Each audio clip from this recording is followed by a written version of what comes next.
What if the taps ran dry across an entire region overnight? What if the lights went out across some of the most oil-rich nations on Earth? That's not a hypothetical anymore. Iran has just threatened to obliterate Gulf energy infrastructure and water desalination plants, the very systems that keep millions of people alive in the desert. And it all comes down to one explosive ultimatum from Donald Trump. Welcome back. I'm your name. And if you care about oil prices, global markets, or what's happening in the Middle East right now, you need to watch this to the end. Here's where this all started.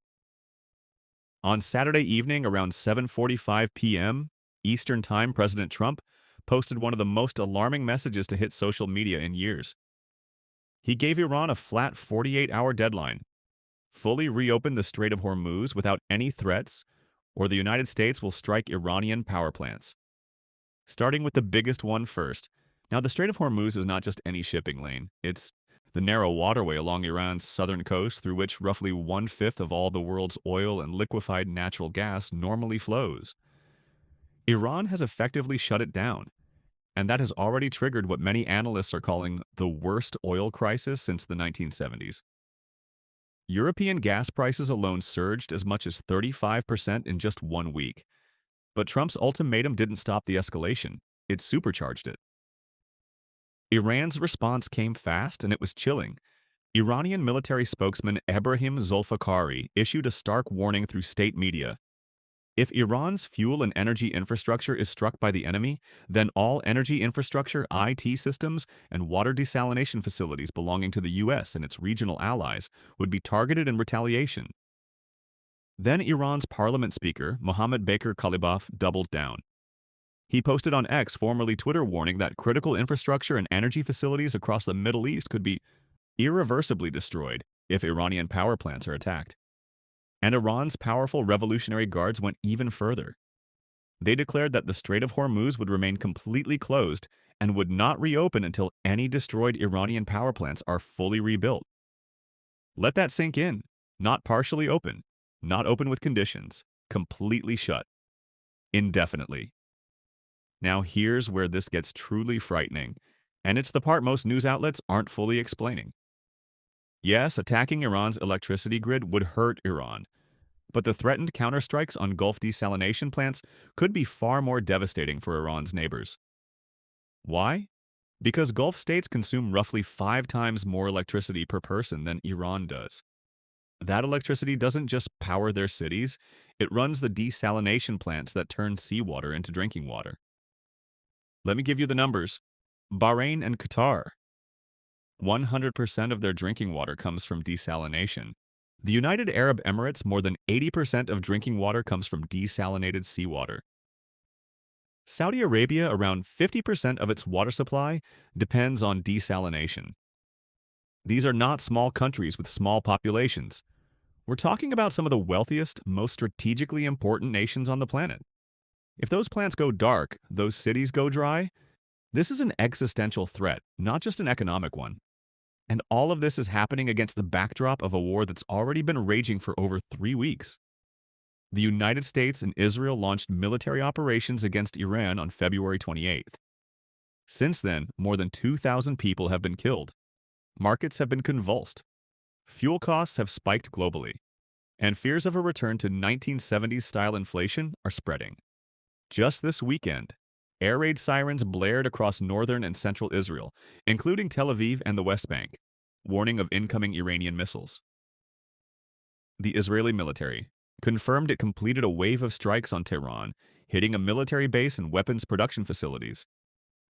At least one person was killed in an Israeli airstrike on a radio station in Iran's Gulf port of Bandar Abbas.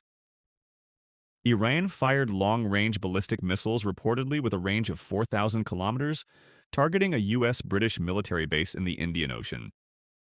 That's a significant escalation, extending the danger well beyond the Middle East.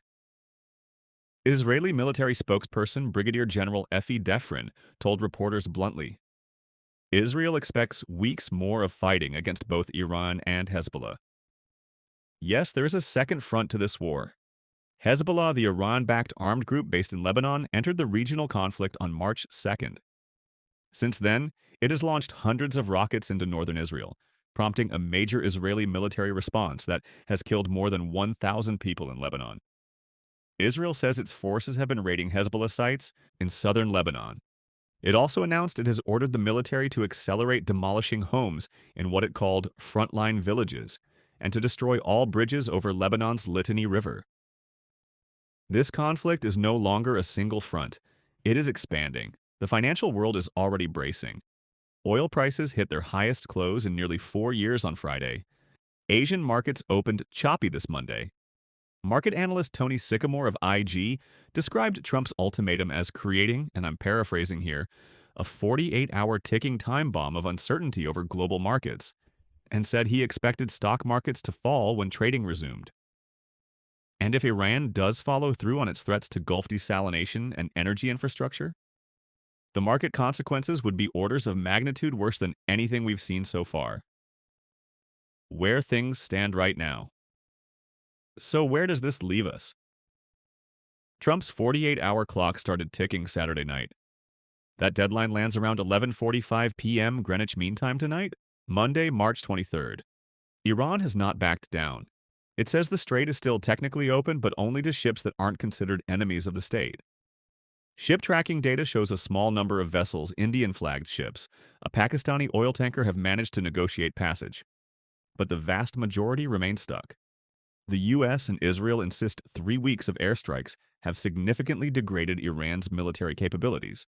But Tehran has clearly demonstrated it can still launch missiles, some of them reaching as far as the Indian Ocean. This is a standoff with no clear off-ramp. The stakes here are almost impossible to overstate. We're not just talking about oil prices or stock markets, though those matter. We're talking about whether millions of people in Gulf cities will have water to drink tomorrow. We're talking about a conflict that has already killed thousands, spread to Lebanon, and now threatens infrastructure that the entire global economy depends on. The next 24 hours could change everything. I'll be following this story very closely. If you want to stay updated and drop your thoughts in the comments. Do you think Trump will follow through? Can Iran survive a strike on its power grid? And what happens to global oil markets if the strait stays closed?